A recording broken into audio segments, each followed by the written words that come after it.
A Thing of Beauty by John Keats.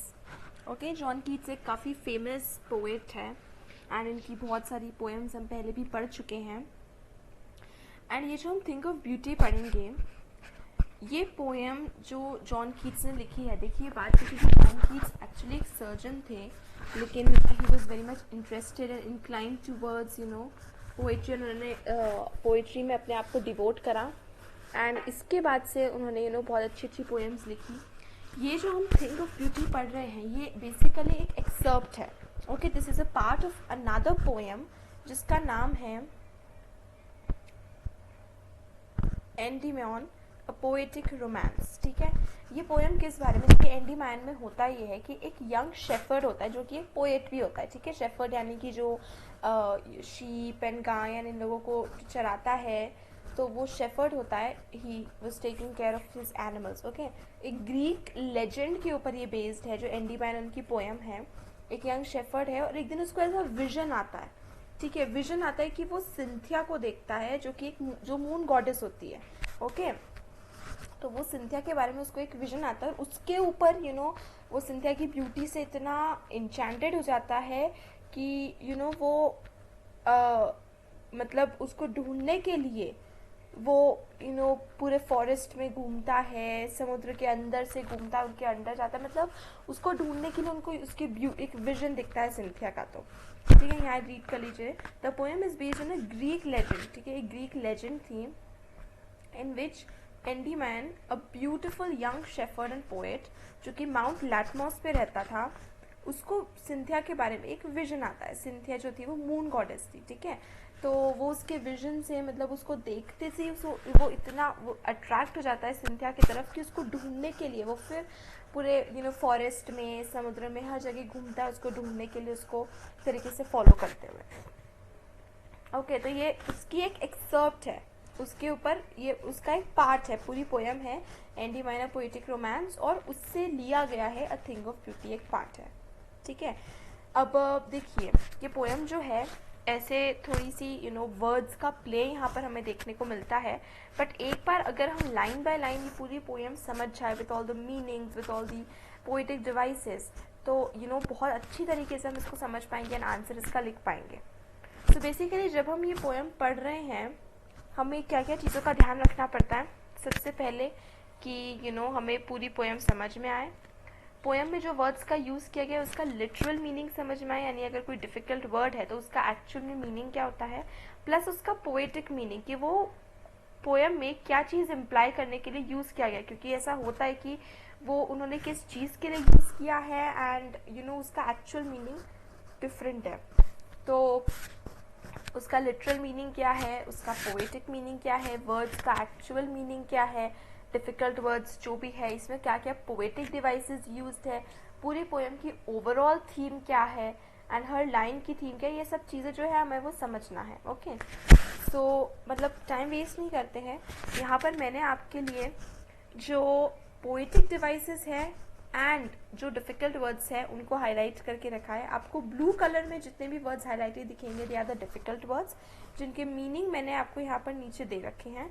And जितने भी green and yellow जो words हैं, ऑरेंज जो हाईलाइटेड हैं, वो एक पोएटिक डिवाइसेस की तरफ इशारा करते हैं कि वहाँ पर कोई ना कोई पोएटिक डिवाइस यूज़ हुआ है। तो चलिए हम स्टार्ट करते हैं और देखते हैं लाइन बाय लाइन हम इसका एक्सप्लेनेशन समझेंगे। इसमें हम सारे पोएटिक डिवाइसेस भी डिस्कस करेंगे एंड साथ ही साथ सारे डिफ़िकल्ट वर्ड्स भी डिस्कस करेंगे। अ thing of beauty is a joy for ever. अब यहाँ पर वो बात कर रहे हैं अ थिंग ऑफ ब्यूटी। ठीक है, ब्यूटी की कौन सी चीज़ होती है? नेचर में हम जितनी ब्यूटीज़ देखते हैं, वाटरफॉल हो गया, ब्यूटीफुल लवली ग्रीन फील्ड्स हो गई, फॉरेस्ट हो गए, ऐसी ये जो भी थिंग ऑफ ब्यूटी है, जो नेचर की ब्यूटी है, ठीक है, तो वो is a joy for ever. Is a joy for ever मतलब वो हमेशा हमें हैप्पीनेस देती है, हमेशा हमारे लिए एक जॉयफुल चीज़ होती है जब भी हम किसी भी नेचर की ब्यूटी को देखते हैं। तो यह बहुत सिंपल ये लाइन है, a thing of beauty is a joy for ever. हमेशा वो हमें हैप्पीनेस एंड जॉय देगी, हमारे आईज़ के लिए एक ट्रीट होगी। ठीक है, कोई भी हम ब्यूटीफुल सीनरी को देखते हैं तो we just say wow it's so beautiful, तो वो हमें एक अलग काइंड ऑफ हैप्पीनेस और जॉय देती है। और वो अगर एक बार कोई थिंग ऑफ ब्यूटी मतलब है, कोई चीज़ हमें सुंदर लगी, तो वो हमेशा हमें उतना ही जॉय देगी। its loveliness increases. It will never pass into nothingness. Its loveliness increases, यानी कि दिन पर दिन, मतलब as time passes, उसकी beauty वो हमें जितनी अच्छी लगती है वो फीलिंग और बढ़ती जाएगी, वो हमें और ज़्यादा अच्छी और सुंदर लगने लगेगी. Okay, it will never pass into nothingness. ऐसा नहीं होगा कि you know once the time passes वो हमें चीज़ नहीं अच्छी लगने लगी, हमें लगना है कि यार अब इसमें कुछ नहीं बचा, अब ये लेस यू नो ब्यूटीफुल हो चुकी है, बोरिंग हो चुकी है. इस टाइप से कोई नहीं. अगर एक चीज़ है जो हमें एक बार जॉय देती है, जो हमें सुंदर, एक कोई भी चीज़ है जो हमें हैप्पीनेस देती है, विथ टाइम वो हमें हैप्पीनेस हमारी इंक्रीज करेगा, हमें वो और अच्छी चीज़ लगेगी. And it will never seem to us कि यार अब तो ये कुछ नहीं बचा, इसकी ब्यूटी ख़त्म हो चुकी है. Never. But will keep a bower quiet for us and a sleep full of sweet dreams and health and quiet breathing. तो a bower quiet for us, bower quiet for us मतलब, bower मतलब हम यहाँ पर देख सकते हैं green है, मतलब यहाँ पे येलो एंड ब्लू दोनों हैं. तो बावर मतलब होता है pleasant shady place under the tree. ठीक है, तो हम देखते हैं कि पेड़ की झाड़ियाँ बाहर निकल रही है, तो धूप में यू नो पेड़ की छाँव में बैठना हमें कितना अच्छा देता है और कितना कामनेस, सुकून देता है. तो it but will keep a bower quiet for us, मतलब वो थिंग ऑफ ब्यूटी को देखने पर हमें उसी टाइप का फीलिंग, उसी टाइप की ट्रैंक्विलिटी और सुकून महसूस होगा जैसा हमें महसूस होता है जब हम एक पेड़ की छाँव में सोते हैं. यू नो वो रिलीफ, वो कामनेस, वो ट्रैंक्विलिटी जो हमें जो पीस पेड़ की छाँव में हमें सोने से मिलता है, वही पीस और वही कामनेस हमें तब फील होगा जब हम उस थिंग ऑफ ब्यूटी को देखेंगे. ठीक है, तो but will keep a bower quiet for us, मतलब एकदम शांत, काम, पीसफुल माहौल. And a sleep full of sweet dreams. Sleep full of sweet dreams का मतलब है कि हमको जिस तरीके से उस पेड़ के नीचे जब हम सोते हैं तो हमें कितनी अच्छी स्लीप आती है, which is full of sweet dreams, मतलब बहुत ही मीठी, बहुत ही प्यारी स्लीप. कोई नाइटमेयर्स नहीं आते, we just sleep peacefully, you know एकदम calm environment में we just sleep like the best sleep of our lives. तो अ थिंग ऑफ ब्यूटी को जब हम देखेंगे तो वो सेम उसी टाइप की फीलिंग हमें देगा जैसे हमें पेड़ की छाँव में सोने से मिलता है. You know full of sweet dreams, हम अच्छे अच्छे सपने देख रहे हैं, वी आर हैप्पी, इस टाइप के सपने देख रहे हैं हम पेड़ की छाँव में. And health and quiet breathing. ठीक है, तो पेड़ की छाँव में कितना शांत, tranquil, just imagine that feeling. There is a big field, the sun is hot and warm, it's you know sunny outside, and then you spot a very large tree and you go under the tree. It's cool and calm there, you know, light breeze blowing through your hair. इस तरीके से just that feeling, it's the feeling of calm. मैं बोल रही हूँ and I feel so lovely, तो just imagine being there in that moment. तो जैसा हमें फील उस वक्त होगा वैसी ही फीलिंग हमें तब होगी जब हम थिंग ऑफ ब्यूटी को देखेंगे. ओके, सो बेसिकली इसमें वो लोग थिंग ऑफ ब्यूटी को यही बोल रहे हैं कि वो हमेशा हमें हैप्पीनेस देगा, और विथ टाइम जो हैप्पीनेस हमें मिल रही है उसको देख के जो फीलिंग वी आर फीलिंग उसकी हैप्पीनेस और इंक्रीज होगी. वो थिंग ऑफ ब्यूटी अपना एसेंस कभी नहीं खोएगा. ओके, वो हमेशा it will hold on to its essence and its beauty. And वो हमें थिंग ऑफ ब्यूटी को देखने से हमें उतना ही सुकून मिलेगा जितना हमें एक पेड़ की छाँव में सोने से मिलेगा, you know, with sweet dreams and शांत माहौल. And just we feel healthy, we feel like we have healed. तो वो कंपेयर किया गया है यहाँ पर फुल स्टॉप आ गया है. तो हमारा एक एक पार्ट आप समझ सकते हैं कि पोएम का ख़त्म हो चुका है. हमने इसमें बावर का मीनिंग समझा. एक डिफ़िकल्ट वर्ड है जो जिसका मतलब होता है एक शेडी प्लेस, अच्छी शेडी प्लेस पेड़ के नीचे सोने के लिए. ओके, अब यहाँ पर हम देखते हैं बावर क्वाइट जो है वो यहाँ पर एक मेटाफर है, क्योंकि इसको कंपेयर किया गया है. बावर क्वाइट को मतलब कंपेयर किया गया है उस फीलिंग के साथ, that pleasant feeling of sleeping under the shade and sleep full of sweet. Sleep and sweet, क्योंकि यहाँ पर एस हो रहा है तो यहाँ पर एलिट्रेशन का यूज़ है. स्वीट ड्रीम्स में अगेन एक मेटाफर यूज किया गया है. ड्रीम स्वीट नहीं होती, स्वीट मतलब तो कुछ मीठा होता है, राइट? तो यहाँ पर ड्रीम्स को स्वीट के साथ कंपेयर किया है, मतलब happy dreams. Sweet dreams is compare to happy dreams. तो स्वीट ड्रीम्स कुछ होता नहीं, हम ऐसा बोलते हैं, which is a metaphor. Okay, वो किसका मेटाफर होता है? हैप्पी ड्रीम्स का, बिकॉज ऑफकोर्स ड्रीम्स का फ्लेवर नहीं होता, वो स्वीट या सार ऐसे नहीं होते, राइट? तो sweet dreams means happy dreams. इस पैराग्राफ में अगर हम राइम स्कीम देखेंगे तो for ever never, A, keep sleep, B, breathing reading, C. Okay, ये इस तरीके से आएगा. For ever never, keep sleep, breathing reading, earth dearth, days ways, all pall, moon boon. तो इस तरीके से ए, बी, सी हमारी राइम स्कीम आगे बढ़ रही है. I hope first paragraph clear है. A thing of beauty is a joy for ever. Its loveliness increases. It will never pass into nothingness, but will keep a bower quiet for us, and a sleep full of sweet dreams and health and quiet breathing. देखिए, इसमें इस paragraph में पूरी तरीके से positive चीज़ें बोली गई है थिंग ऑफ ब्यूटी के बारे में. Let's move ahead. Therefore, on every morrow, are we wreathing a flowery band to bind us to the earth, spite of despondence, of the inhuman dearth, of noble natures, of the gloomy days, of all the unhealthy and o'er-darkened ways, made for our searching. Yes, in spite of all, some shape of beauty moves away the pall from our dark spirits, such the sun, the moon, trees old and young, sprouting a shady boon. अभी हम इतना ही discuss करते हैं, in fact इसका भी half. Therefore, on every morrow, morrow का मतलब है, morrow is like a short form abbreviation for tomorrow, या another word for tomorrow. तो therefore on every morrow, on every tomorrow से मतलब है कि हर दूसरे दिन, every following day, मतलब every next day, are we reading मतलब to surround and circle, a flowery band to bind us to the earth. आपने wreath को देखा होगा क्रिसमस में, एक ऐसे सर्कल में होता है वो ग्रीन कलर का, और उसमें ऊपर रेड कलर का एक बाव लगाया जाता है बीच में, दैट्स अ wreath. Okay, या फिर wreath as we pronounce it. So therefore on every morrow are we wreathing a flowery band to bind us to earth. ठीक है, इसका मतलब क्या होता है कि पोएट ऐसा कह रहे हैं कि हर दूसरे दिन हम ऐसी कोई चीज को ढूंढ रहे हैं. देखिए यहाँ पे कनेक्ट कैसे किया उन्होंने, made for are searching, are we reading a flowery band to bind us to the earth. इसके बीच में उन्होंने 2-3 लाइन्स दी और लास्ट में ये दिया है मेड फॉर आर सर्चिंग. तो पूरे पैराग्राफ का मतलब है कि हम हर दूसरे दिन, मतलब हम एज वी आर लिविंग, हम हर दिन एक ऐसी चीज को ढूंढते हैं thing of beauty, natural beauty में, जो a flowery band to bind us to. A flowery band को मतलब अगेन उन्होंने मेटाफर कंपेयर किया है. अ फ्लैरी बैंड मतलब एक ऐसी थिंग ऑफ ब्यूटी जो हमें जीने का, लिव करने का एक चांस दे, एक मौका दे, एक रीजन दे. हम एक ऐसे नेचुरल ब्यूटी, सीनिक ब्यूटी को देखते हैं जो हमें जीने का एक नया चांस देता है या एक रीज़न देता है, या उसको देखकर हमें थोड़ी होप मिलती है कि yes we can live in this place. हमें थोड़ा सा होप मिलती है. कब कब कैसे होप मिलती है?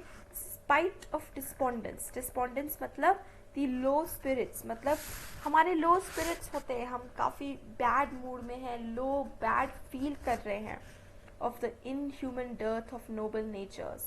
noble natures मतलब हम देखते हैं हमारे आसपास कितने ऐसे लोग हैं जो they lack humanity, they don't show compassion. उनकी वजह से हम कई बार हमारे लो स्पिरिट्स में होते हैं कि why do they do things like these, इतना बुरा काम करते हैं. हम न्यूज़ में सुनते हैं टेररिस्ट के बारे में, आतंकवादियों के बारे में, किडनैपर्स, मर्डरर्स, सीरियल किलर्स, इस टाइप के लोग हैं जो हमारे स्पिरिट्स को लो कर देते हैं, हमें एक बैड मूड में डाल देते हैं.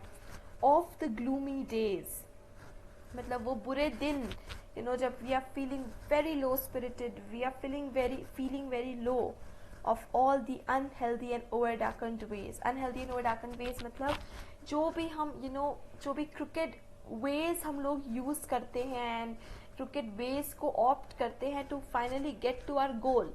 ऐसा होता है. देखिए, हम कोई भी चीज़ हमें पानी होती है तो वी जस्ट डोंट लाइक ऐसे ही नहीं मिल जाती. We have to try hard for it. हमें बहुत उसके लिए बहुत मेहनत करनी पड़ती है, उसके लिए बहुत स्ट्रगल करना पड़ता है. कई बार हमें थोड़ा सा अपने ओवर द लिमिट जाकर, आउट ऑफ द लिमिट जाकर भी अपनी सोल के साथ थोड़ा सा कॉम्प्रोमाइज़ करते हुए, हमारे प्रिंसिपल्स के साथ कॉम्प्रोमाइज़ करते हुए कुछ ऐसे काम करने पड़ते हैं।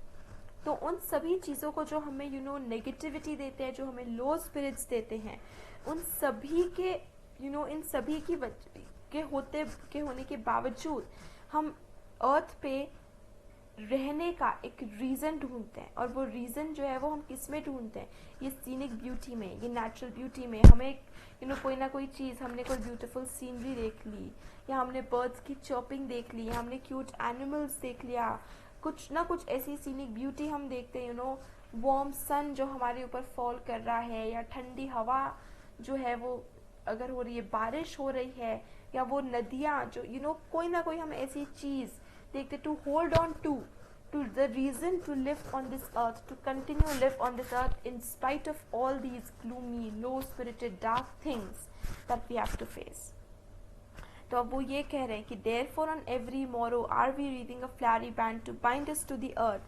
क्या मतलब हम ऐसी made for our spite of despondence of the inhuman dearth, of noble natures, of the gloomy days, of all the unhealthy and o'erdarkened ways, made for our searching.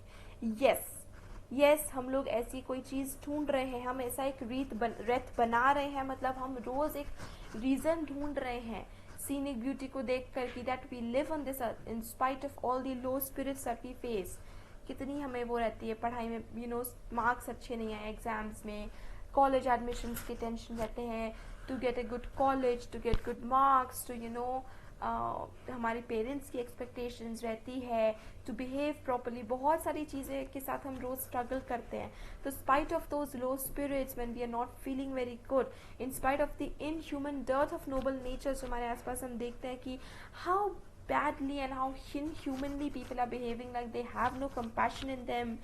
And of the gloomy days जब हम we are feeling very low, हम देखते हैं कि कोई हमारे साथ bad incident हो गया, हमने कोई एक्सीडेंट की न्यूज़ सुन ली, हमारे कोई फेवरेट सेलिब्रिटी पास्ड अवे, कोई एक्सीडेंट हो गया किसी के साथ, हमारे कोई बहुत सारे ग्लूमी डेज होते हैं of all the unhealthy and over darkened ways. Over darkened मतलब ओवर डार्कन्ड वेज, उस तरीके से बोला गया। तो मतलब जो भी हम जितनी भी बुरे तरीकों का इस्तेमाल करते हैं to get to our goal, to achieve our goal, yes, in spite of all these we are searching in the natural beauty, in the thing of beauty, for a reason to live on this earth, to continue living and to be happy, to hold on to something, to get on to something, क्योंकि हमारी life इतनी struggled, इतनी troubled है, इतनी लो spirited है, that we need something, we search for something that gives us peace and a reason to live on the earth. In spite of all, some shape of beauty moves away the pall.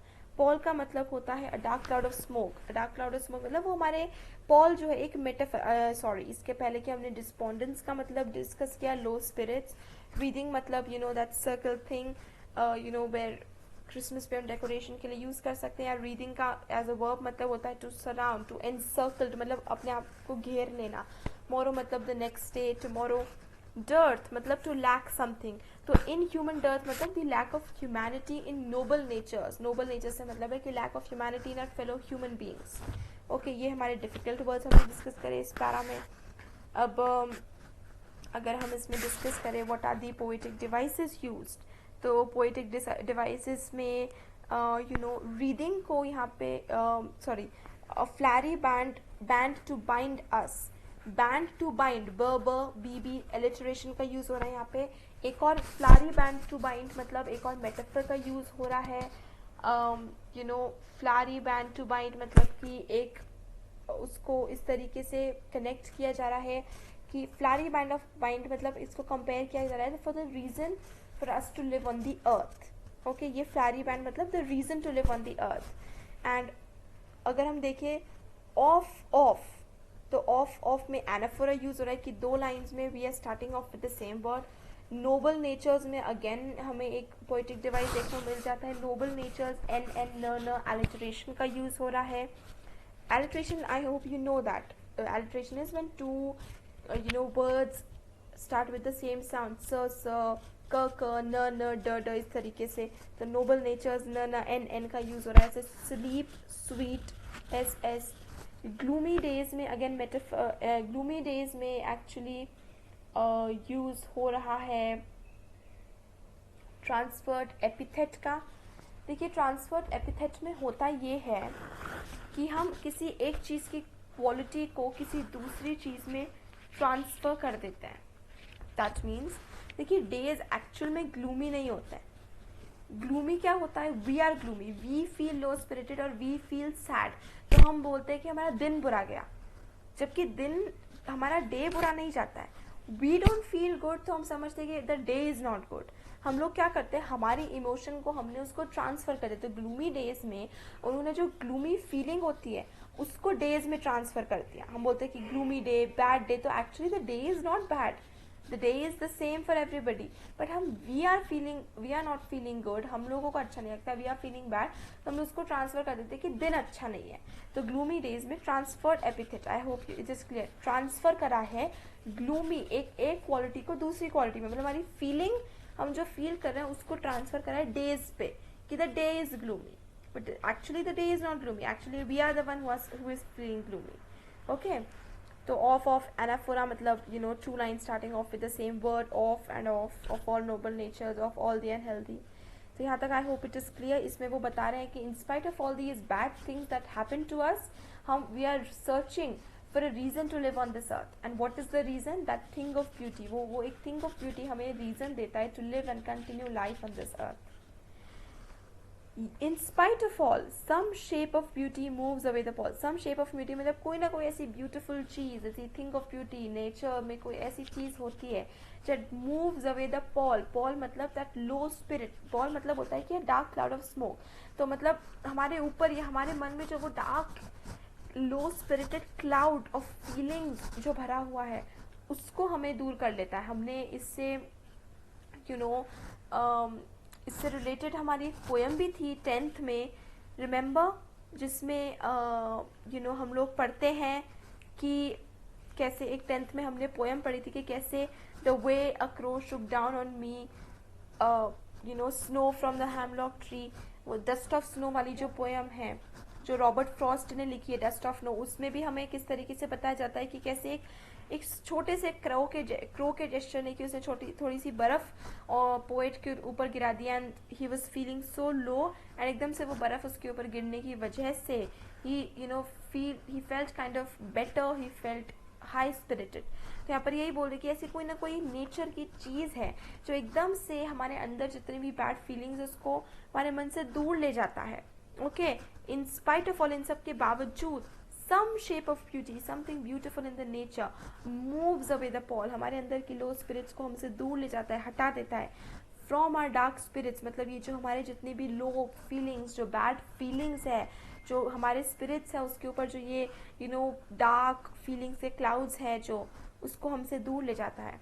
जैसे कि यहाँ पर सच the सन मतलब यहाँ पर example दे रहे, जैसे उन्होंने बोला कि सम शेप ऑफ ब्यूटी, तो कौन सी शेप ऑफ ब्यूटी वो एग्जाम्पल दे रहे, जैसे कि द सन, हम कई बार देखते हैं कि ठंड के दिनों में एकदम से धूप थोड़ी सी आ गई तो इतनी ठंडी में we just feel so warm, happy, इस तरीके से। या द मून, हम रात है, ठंडी हवा चल रही है, and just we see a full beautiful white shining moon and we feel like okay this is real beauty. और एग्जाम्पल दे रहे ट्रीज ओल्ड एंड यंग, मतलब ट्रीज ओल्ड जो पुराने पेड़ है, जैसे हमने पहले भी देखा कि पेड़ की छांव में सोने को मिलता है, या कोई बड़ा सा सुंदर सा पेड़ देखने को मिलता है जिसमें ब्यूटीफुल फ्लावर्स स्प्राउट कर रहे हैं, जैसे चेरी ब्लॉसम्स एक एग्जाम्पल हो गया। उसी तरीके से एकदम ग्रीन हरा भरा सा पेड़ है, वो एक एग्जाम्पल है जो हमारे लो स्पिरिट्स को दूर कर देता है, हमें हैप्पी बना देता है। या and young, sprouting a shady boon for simple sheep, and young मतलब नए ट्रीज जो नया पौधा उग रहा है उसको देखकर हम बोलते हैं कि कितना छोटा सा क्यूट सा एक प्लांट है। Sprouting a shady boon, sprouting मतलब it is giving a shady boon, boon मतलब टू गिव समथिंग, जैसे कि जैसे बोलते हैं कि वरदान मिला है, तो sprouting a shady boon for simple sheep, ठीक है। अब देखिए बून मतलब तो समथिंग गुड, बून मतलब अ ब्लेसिंग जैसे बोलते हैं, तो अ स्प्राउटिंग अ शेडी बून मतलब वो शेड जो पेड़ के होने से जो शेड मिल रहा है, दैट्स लाइक अ ब्लेसिंग। इतनी धूप है, इतनी गर्मी, और उसमें हमें पेड़ की छांव मिल जाती है, तो that's like a shading, a boon, a blessing for simple sheep. अब देखिए सिंपल शीप जो है वो यहाँ पर सिंपल शीप का लिटरल मीनिंग तो होता है कि सिंपल शीप, लेकिन यहाँ पर सिंपल शीप को उन्होंने एक अलग उसमें यूज कंटेक्स्ट में यूज किया है। सिंपल शीप का पोएटिक डिवाइस है यहाँ पे सिंबलिज्म। सिंबलिज्म कैसे? सिंपल शीप जो है वो एक्चुअली एक ऐसा कॉन्सेप्ट है कि पूरा जो मैन काइंड है, जितनी भी ह्यूमन काइंड है, वो सिंपल शीप की तरह रेफर की जाती है। And Jesus Christ is a shepherd जो इन पूरी सिंपल शीप को लीड कर रहा है towards the good, towards the ultimate destination. So for simple sheep से मतलब फॉर द ह्यूमन काइंड, या for all the man kind, all the animals, all the living creatures जो कि अर्थ पे प्रेजेंट है। तो जो स्प्राउट कर रही है ना, जो ट्रीज ओल्ड एंड यंग, जो पेड़ की छाव, एक शेडी बून मतलब शेड देकर, वो एक ब्लेसिंग है पूरे ह्यूमन काइंड के लिए, पूरे लिविंग बींग्स के लिए। एंड और एग्जाम्पल को दे रहे कि जैसे कि मून वगैरह है, थिंग ऑफ ब्यूटी, जो हमारे लो स्पिरिट्स को दूर कर देता है, उसी तरीके से डैफिडल्स हैं with the green world they live in, मतलब ब्यूटिफुल येलो डैफिडल्स को जब हम वो सीनरी देखते हैं ना, a field full of yellow daffodils, bright and shining and all happy, swaying with the breeze, and हवा के साथ हिल रहे हैं, and the fragrance that they're emitting from themselves, that scene and the moment, it's just like magical. With the green world they live in, मतलब जो daffodils है चारों ओर उसकी तरफ हरियाली है, such perfect colors, when we see them we just feel, एकदम देखते से we feel high spirited, that feeling, that moment, it's something different. And और एग्जाम्पल क्लियर करें कि जैसे मून है, सन है, जो हमारी ग्लूमी फीलिंग्स को, लो फीलिंग्स को दूर कर देता है, वैसे ही डैफिडल्स है जो इतने ब्यूटीफुल ग्रीन फील्ड में है। एंड उसी तरीके से क्लियर रिल्स का मतलब होता है अ नैरो वाटर स्ट्रीम, पतली पतली जो पानी की कोई हमने नदी छोटी सी देख ली जिसमें ठंडा क्लियर पानी बह रहा है। And clear reels that for themselves a cooling coward. देखिए कूलिंग कावर्ड में अगेन क एलिटरेशन का यूज हो रहा है। कूलिंग कावर्ड का मतलब होता है hidden, something which is hidden. तो वो बोल रहे हैं कि जो ये क्लियर रिल्स है ना, जो ये पानी की जो स्ट्रीम्स बह रही है, ये अपने आप भी एक हिडन है, अपने आप के लिए एक कूलिंग का वो है against the hot season. Against मतलब अगेंस्ट, एक उन्होंने अपोस्ट्रोफी की तरह से लिखा है, अगेंस्ट द हॉट सीजन मतलब इतनी गर्मी में ऐसा लग रहा है कि वो जो पानी है वो अपने आप को ठंडक दे रहा है, अपने आप के लिए, मतलब एक हिडन है, वो उसको पता नहीं है, वो एक हिडन चीज में, एक हिडन उसके अंदर पोटेंशियल है कि वो अपने आप को अननोइंगली, मतलब कहने का मतलब है अननोइंगली वो अपने आप को ठंडक दे रहा है। ठीक है, एक तरीके से पोएट ने यहाँ पर यूज किया है कि इस गर्मी के मौसम में इतनी बहुत गर्मी हो रही है, बहुत तेज धूप है, एंड इसमें जो ठंडा पानी है जो स्मॉल स्ट्रीम का, वो अपने आप को अननोइंगली, उसको पता नहीं है या वो जानबूझ के नहीं कर रहा है, बट अपने आप को वो ठंडक पहुंचा रहा है। The mid forest break, again यहाँ पे ये कंटिन्यू करो उसी के साथ कि ये भी एक थिंग ऑफ ब्यूटी है। ब्रेक मतलब थिक मास ऑफ, मतलब जैसे बहुत लंबे लंबे ऊंचे ऊंचे पेड़ होते हैं और उसके बीच में एक ऐसी फील्ड, हमने आपने देखी होगी कि बहुत पेड़ घने जंगल है और उसके बीच में एक ओपन फील्ड है, rich with sprinkling of fair musk rose blooms, मतलब वो बहुत सारे पेड़ के बीच में एक बहुत ओपन फील्ड है जो कि पूरी भरी हुई है मस्क रोजेस से। मस्क रोज एक टाइप ऑफ रोज होता है जिसका शेड थोड़ा सा पिंकिश टाइप होता है, वाइटिश पिंकिश इस टाइप का शेड होता है। तो बहुत घने पेड़ों के जंगलों के बीच में एक पूरा फील्ड है which is filled with these beautiful and lovely colorful and lovely smelling roses, blooms मतलब उनका खिलना। तो ये स्प्रिंकलिंग फेयर मतलब एक जैसे स्प्रिंकल कर रहे, जैसे चमक रहे हैं वो फूल इतने घने जंगल में, against the Dark and green background forest का ब्राउन ग्रीन, उसके अगेंस्ट ही कलरफुल पिंक कलर का जो इनका शेड है वो जैसे स्प्रिंकल कर रहा है, वो चमक रहा है। And such too is the grandeur of the dooms. देखिए अभी तक हमने ये सन, मून, ये डैफिडल्स, ये जो बातें करी, ये सब थिंग्स ऑफ ब्यूटी के एग्जाम्पल्स हैं, ठीक है। And such too is the grandeur of the dooms. Grandeur of the dooms का मतलब होता है the fall of something, the death of something, मतलब किसी चीज की नॉट बर्बादी एग्जैक्टली, बट किसी चीज का downfall is a better word to use, मतलब कोई something which is very good, famous, very popular, एकदम से होता है with the time सबका downfall it's it's obvious, like it's like we can't get away with it, सबका downfall होना है. If it is going up it will have to come down. तो we have imagine for the mighty dead. तो उसी तरीके से you know जैसे ये थिंग्स ऑफ ब्यूटी नेचर की यहाँ पर बताइए, उसी तरीके से उन्होंने माइटी डेड जो है, अगेन ये एक पोएटिक डिवाइस है, और यहाँ पर जो पोएटिक डिवाइस माइटी डेड में यूज हो रहा है दैट इज ऑक्सीमोरॉन. ऑक्सीमोरॉन का मतलब होता है when two opposite things are said. ठीक है, अब जैसे कि यहाँ पे हम माइटी डेड देखेंगे, फ्रेज देखें, तो mighty is something which is big, huge, large, या जिस बहुत बड़ा एंड मैग्निफिशेंट है. और दूसरी तरफ डेड को देखें तो it is dead, it has nothing to do with something like large and big and nothing. It's dead, it can not do anything else. तो mighty and dead are two opposite things which are brought together to imply something. तो ये poetic device है, मतलब poems में use किया जाता है. तो माइटी डेड मतलब वो डेड को जो मर चुके हैं, अब जिनकी कोई वैल्यू नहीं है, उसको एज माइटी, उसको उसकी वैल्यू को कंपेयर करके वो तो बहुत बड़े, बहुत ही लार्ज है. क्यों ऐसा बोल रहे हैं? क्योंकि जैसे ये nature key thing of beauty है ना, सन, मून, डैफोडिल्स, उसी तरीके से grandeur of the dooms we have imagined for the mighty dead. मतलब उनके डाउनफॉल को देखिए. जैसे कि अगर मैं आपको यहाँ पर एक एग्जाम्पल दूं, Mahatma Gandhi, he was such a big personality, लेकिन किस तरीके से उनका डाउनफॉल हुआ? He was murdered, he was shot by Nathuram Godse. तो उनका ग्रैंडियर था बट ही फेल डाउन, उनका डाउनफॉल हुआ बिकॉज ही वॉज मर्डर्ड. तो हमने वो माइटी, तो उस मर्डर वाले उसको हमने कितना बड़ा कर दिया कि यार वो शहीद हो गई, ही वॉज मार्टियर्ड. तो हमने क्या करा, उनका डूम है, देखिए डेथ हो रहा है मतलब डूम हो रहा है, the thing is going down.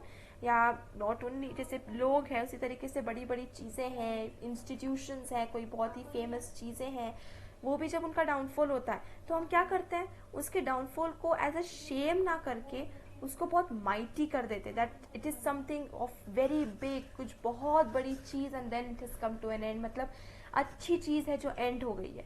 तो उस तरीके से हम क्या करते हैं, कोई भी बड़ी या माइटी जो इतने फेमस लोग हैं, जो जब उनकी डेथ होती है, उनका डाउनफॉल होता है, तो हम उसके साथ एक बहुत ही माइटी, बहुत ही ब्रेव एक टेल उसके साथ एसोसिएट कर देते हैं कि यार ऐसा नहीं हुआ, वो डेड नहीं हो गए, वो तो अभी भी हमारे पास जिंदा है, वो सिर्फ इस फिजिकली दुनिया को छोड़. इस तरीके से हम बोलते कि गांधी जी की डेथ पे हम बोलते कि वो शहीद हुए, वो मार्टियर हुए. तो हम ये माइटी डेड के साथ ऐसे tales, all lovely tales that we have heard or read, इनके साथ हम ये टेल्स ज्वाइन कर देते हैं कि जो हमें उनकी डेथ को not seeing as a negative way, उसको एक बड़ी चीज देखते हैं कि look a legacy they have left for us. अब उन्हें हमें उनके स्टेप्स के ऊपर चलना है. An endless fountain of immortal drink pouring on unto us from the heaven spring. मतलब इन सभी चीज़ों के बारे में जितनी भी थिंग ऑफ ब्यूटी हमने, सच द सन, ठीक है, ये जो लाइन है यहाँ पर, सच द सन, यहाँ से हमने हर्ड और रेड तक इसमें सब ये इतनी सारी थिंग्स ऑफ ब्यूटी को डिस्कस किया है. और पोएट कहते हैं कि ये सारी थिंग ऑफ ब्यूटी जो है ना, एक endless fountain of immortal drink है. मतलब ये एंडलेस, अब ये देखिए again, endless fountain of immortal drink, यहाँ पर जो है अगेन हमें देखने को मिलता है इमेजरी. ठीक है, endless fountain of immortal drink जो है वो एक इमेजरी है. मतलब उस तरीके से पोएट ने उसको इमेजिन किया. यहाँ पर एक मेटाफर भी है. Why metaphor? Because we are comparing, हम लोग थिंग ऑफ ब्यूटी को क्या कंपेयर कर रहे हैं, इमॉर्टल ड्रिंक का एक फाउंटेन. ठीक है, अब इमॉर्टल ड्रिंक देखिए सबको पसंद है कि they never die, they just keep on living living living forever, वो एक अच्छी चीज है. तो उन्होंने थिंग ऑफ ब्यूटी को एक इमॉर्टल ड्रिंक के साथ कंपेयर किया है. ठीक है, and endless fountain of immortal drink, ये पूरा जो ये एक इमेजरी भी है. कैसे imagery? Because poet is imagining कि ये सारी थिंग्स ऑफ ब्यूटी जो है ना, ये एक तरीके से एक फाउंटेन है, एक ड्रिंक है जो हेवन की एज से pouring unto us from the heaven spring. Brink मतलब एज, मतलब हेवन की एज से वो बहकर हमारे ऊपर एंडलेसली आए जा रहा है, and it will keep on coming. ये thing of beauty it's like endless, ये एक ऐसा ड्रिंक है जो it will keep on pouring unto us from heaven, which is something really good. तो यहाँ पर पूरी पोएम को मैंने लाइन बाय लाइन एक्सप्लेन किया है. Central theme of the poem is that the poet is trying to tell us about all the beautiful things that are present in the nature and how we should not ignore it. ठीक है, इस thing of beauty poem में हमें poet जो John Keats है, please remember the name of the poet, it's very important. जो John Keats poet है, वो हमें यही कहना चाह रहे हैं कि we have got plenty of reasons to live for, we don't realise it, क्योंकि हम इन चीज़ों को बहुत ग्रांटेड ले लेते हैं। यार we are seeing the sun every day, the moon every day, हवा रोज चल रही, इस तरीके से हम इन चीज़ों को बहुत ग्रांटेड ले लेते हैं, बट ऐसा नहीं है। ये थिंग ऑफ ब्यूटी जो है, दे आर वेरी स्पेशल। इनकी एटर्नल ब्यूटी जो है वो कभी इनसे दूर नहीं होती है। और एक ब्यूटीफुल थिंग को जब हम देखते हैं ना, तो वो एक हमें शेल्टर देती है, ठीक है। जैसे हमें एक सुकून की नींद मिलती है, उस तरीके से वो हमें एक शेल्टर देती है from all the gloominess, from all the low spirits. उससे वो हमें शेल्टर देती है, एंड हमें शेल्टर देती है into happy and good and beautiful feeling, high spirits हमें वो देती है, ठीक है। और ये जो है, मतलब इन चीज़ों को हम एज लाइटली एज ग्रांटेड ले लेते हैं, लेकिन we must not forget that these are the things जिनसे हम अटैच्ड है, जो हमें एक रीज़न दे रही है, ठीक है, जो हमें रीज़न दे रही है इस अर्थ पे जीने का, एक वजह प्रोवाइड कर रही है, ठीक है। और ये सब जो चीज़ें हैं ना, ये एक तरीके से एक ट्रैप है हमारे लिए, जो हमें बाइंड करके रख ली है इस अर्थ के। और ये चीज़ें हमें इतनी अच्छी लग रही है, इतना बाइंड करके रख रही है कि इतनी ग्लूमीनेस, इतनी निगेटिविटी देखने के बावजूद we are not living the earth, we are continuing to live, and we are living somewhere happily at some times. ये थिंग्स ऑफ ब्यूटी देखने के बाद, मतलब ये थिंग्स ऑफ ब्यूटी हमारी सारी नेगेटिविटी को आउटपोर कर रही है। इतनी नेगेटिविटी के बावजूद we are living for all this, and it is for all these things of beauty, ठीक है। तो अर्थ में ऐसी बहुत सारी चीज़ें हमारी एवरीडे लाइफ में, ग्रीड, हेट्रेड, बहुत सारी चीज़ें, नेगेटिविटी हमें देखने को मिलती है, but these things of beauty जो है वो हमें मोमेंट्स प्रोवाइड करती है वेर इन ये नेगेटिविटी फेड अवे हो जाती है, and we are happy, and we are like free and carefree, and just we feel lovely, and we feel like okay, we want to live on this earth. तो poet जो है वो इस पूरे इसमें हमें बहुत सारी अच्छी ब्यूटीफुल थिंग ऑफ ब्यूटी का एग्जाम्पल्स देते हैं, सन, मून वगैरह, और कैसे वो हमें एक एनर्जी दे रहे हैं दैट ओके, मतलब हमें रहना है, we have to live on this earth, we have to continue, ठीक है। एंड ये हमें एग्जाम्पल दे रहे किस तरीके से वो ब्रेव सोल्जर्स हुए, वो ब्रेव पर्सनालिटीज हुई, Abraham Lincoln, Nelson Mandela, Gandhi ji, all these people who like saved the earth, all these people who lived an amazing life, who dedicated their life for the common good of all.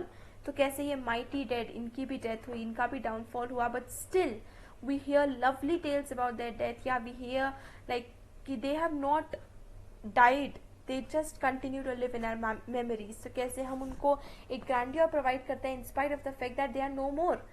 हम कितना भी गांधी जी कहते हैं, he is no more, but still we continue associating tales of bravery and courage and valor with Gandhi ji. तो this is something thing of beauty, और ये continuously एक endless fountain की तरह, एक immortal drink की तरह, which will never end, it will never end, immortal ना, मतलब ये it will always stay। और उस तरीके से from heaven's edge they are pouring onto us to make us happy, to make us satisfied with ourselves in spite of, या in between all the gloominess and all the low spirits which are present on the earth. So यहाँ पर सभी हमने difficult words discuss कर लिए, poetic devices discuss कर ली। हम थोड़े से यहाँ पे क्वेश्चंस डिस्कस करने की कोशिश करते हैं जो कि एग्जाम पॉइंट ऑफ व्यू से आ सकती है, जैसे कि what is the meaning of a bower quiet for us, full of sweet dreams and all that. तो इसका मतलब होता है कि जिस तरीके से the feeling we get when we sleep under the shady tree, that calmness, that tranquility, the same feeling we get when we see a thing of beauty. Thing of beauty provides us with the same feeling and satisfaction. हो सकता है कि यहाँ पे वो पूछ ले what is inhuman dearth of noble nature, but that is when humans lack their humanity, when they don't have that feeling of compassion that they should have, and they do such things which are harmful or which are bad or which hurt everybody. वो पूछ सकते हैं कि what are the different things of beauty discussed in the poem.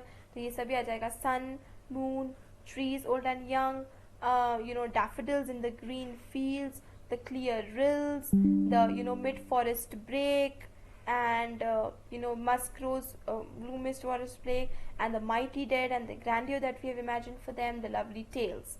So इस तरीके से approximately 7-8 things है which make us feel happy, and all these are the things of beauty.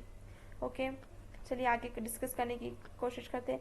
List the things of beauty mentioned in the poem. We just mentioned it out. 7-8 things हम यहाँ पर. List the things that cause suffering and pain. कौन सी things हैं? Inhuman dearth of noble natures, and gloomy days, and unhealthy and over-darkened ways. ये 3 चीज़ें जो है, these cause us suffering and pain. All the unhealthy ways that we opt for achieving our goal, of the inhumanity of the other people around us which hurt us, these cause us suffering and pain. What does the line, therefore are we wreathing a flowery band to bind us to us, suggest to you? It means that we are every day searching for something on this earth to bind us to this life. That we don't stop living, we continue living to this earth, we are binded to this life. Okay, what makes human beings love life in spite of troubles and suffering?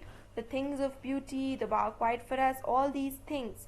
In spite of ये things of beauty जो यहाँ पर example दिए, all these things, in spite of all the gloominess, they make us, in spite of troubles and suffering, make us love our life. Why is grandeur associated with mighty dead? क्योंकि देखिए जो brave, जो करेज, जो valour वो अपने पीछे छोड़ के गए हैं, इट्स द ग्रैंडियर, माइटी, उनका मतलब डूम हुआ है, इनका डाउनफॉल हुआ है, बट उनका डाउनफॉल जो है that has given something good, that is grandeur. आज भी गांधी जी का ग्रैंडियर, आज भी गांधी जी के followers after 75 years, after 73 years of his death, it's still उनका symbolic prestige is still maintained. The mighty dead, though they are dead, but still their mightiness, their grandeur, their prestige, their symbolic importance and significance in society is maintained. Do we experience things of beauty only for short moments, or do they make a lasting impression on us? What is it? Yes, what happens is we are in the moment for that time. उतने time के लिए वो हमारे लिए मतलब वो हमारे साथ है, but they always leave a lasting impression. वो कभी भी that memory, that moment that we lived in and that we felt that and we saw that thing of beauty that lives on with us. It never fades away. उसकी beauty always, that moment always gives us joy. So yes, they do make us lasting impressions, and they give us joy for an eternity. The time we are living on earth, whenever we re-experience that thing of beauty, हमारी memory में भी हम जब सोचते हैं इस thing of beauty के बारे में, so it's a joy for always. तो इसका answer basically first 2-3 lines of the poem में. What image does the poet use to describe the beautiful bounty of the earth? What are the images? The bower quiet, the shade, the sweet dreams, the health, the quiet breathing, and the sun, the moon, trees, ये things of beauty. इन सभी चीज़ों का natural beauty का use करके वो बताते हैं कि how earth is beautiful. So यहाँ पर हमने we have discussed the poem, the possible questions that can come. We have discussed the questions from the book. Soon I will be coming up with sample papers, and we will be discussing them too for all these subjects that I'll be uploading videos of.